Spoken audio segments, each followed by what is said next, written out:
Let's turn it to Patrick. All right, thank you, Wade.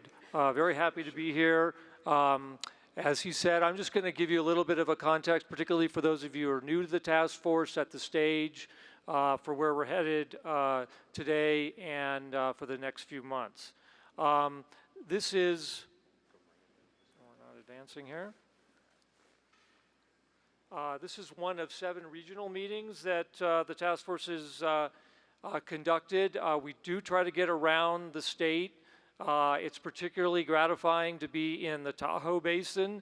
I spent, as many of you know, a good part of my career here, along with our Deputy Director, Forrest Schaefer, where I think like no other region has made a commitment to interagency work and collaboration.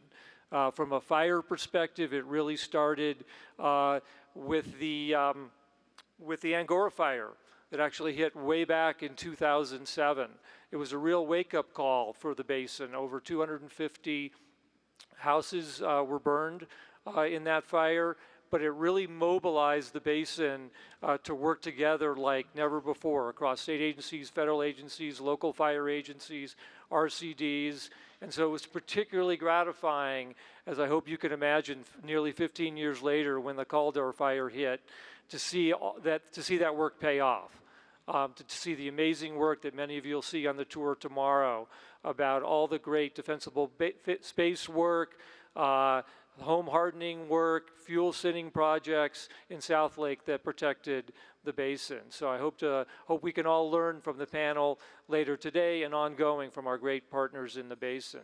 Hey, Patrick, sorry to interrupt. I know that you have slides which will be helpful for attendees.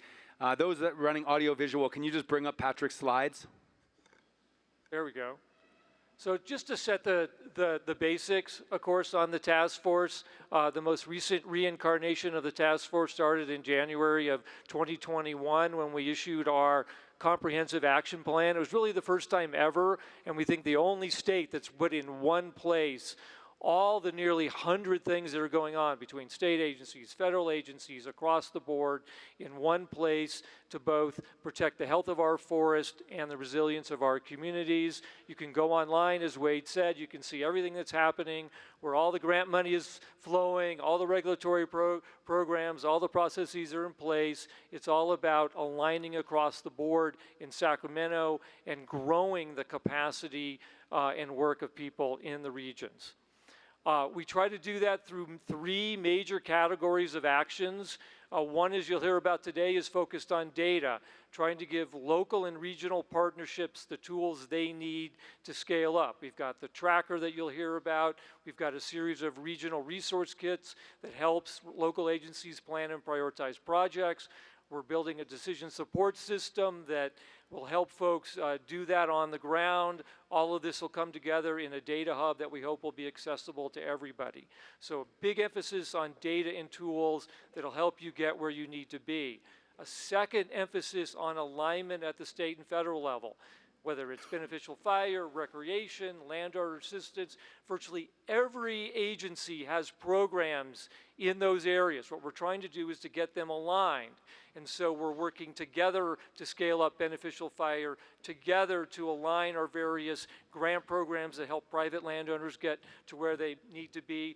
We're going to continue that effort as part of the action plan update to knit together all of those joint strategies to help us move forward. And then finally, and probably most important, as Wade said, to build out our regional frameworks to help each part of the state that has a somewhat different set of threats and issues to get where they need to be through regional resource kits and through regional investment strategies where we're leveraging state money, federal money, private money, tribal resources, all to get to where we need to be.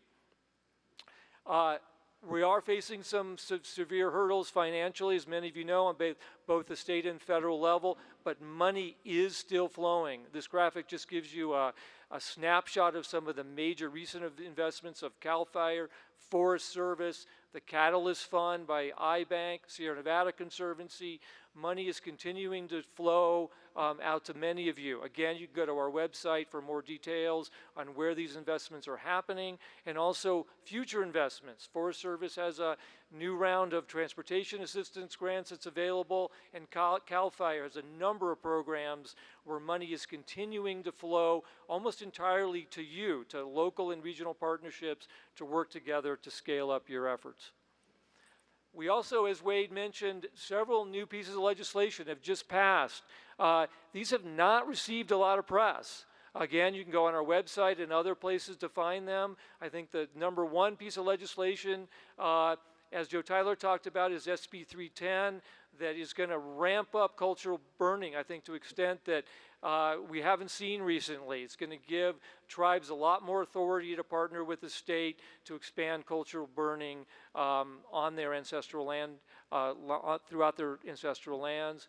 SB 504, comprehensive approach to defensible space standards, lays out a full schedule about how that's going to happen across the board.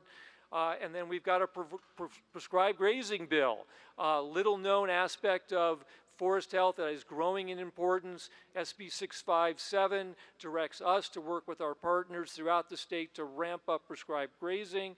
And then SB 1101, which is going to give CAL FIRE many of the same tools it has now to be nimble in fighting fires, to be nimble in dealing with prescribed fire, cutting away a lot of the green tape that allow them, as Joe said, to dedicate staff and resources to continue to ramp up their impressive efforts in prescribed fire.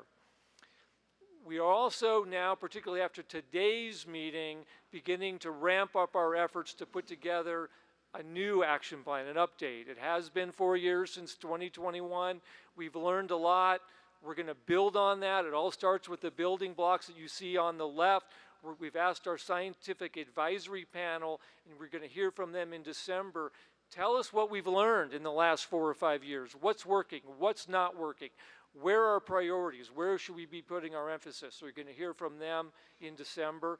We're also going to launch a new series of modeling and cost-benefit studies, again, to get us a better handle on the types of projects that are more and less effective in each part of the state. We're going to build on those shared strategies that many of you are helping us build, and we're going to use the tracking tools that you're hearing about this morning and ongoing to help better plan and prioritize projects.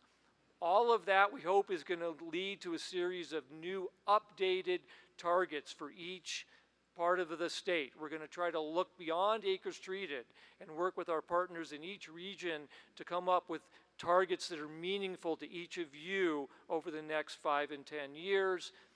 And then to think about how we at the state and federal level continue to deliver resources to help you get to those targets, whether it's financial assistance, whether it's capacity building, where it's new data tools, whether it's regulatory streamlining.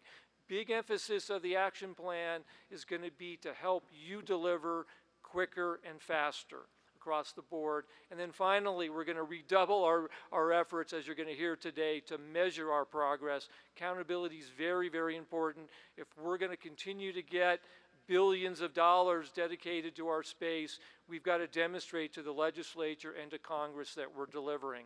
So that's going to be a big theme as well. Next graph just gives you an abbreviated schedule. We're going to work on building those building blocks through the end of the calendar year. Then we're going to spend the next quarter of next year, the first quarter, integrating, synthesizing all that, working in with you to tell our story, package it all together, and then we'll have a review process where we'll go out to the regions and learn from you on how we can partner in the next 5 and 10 years to help you get where you need to be.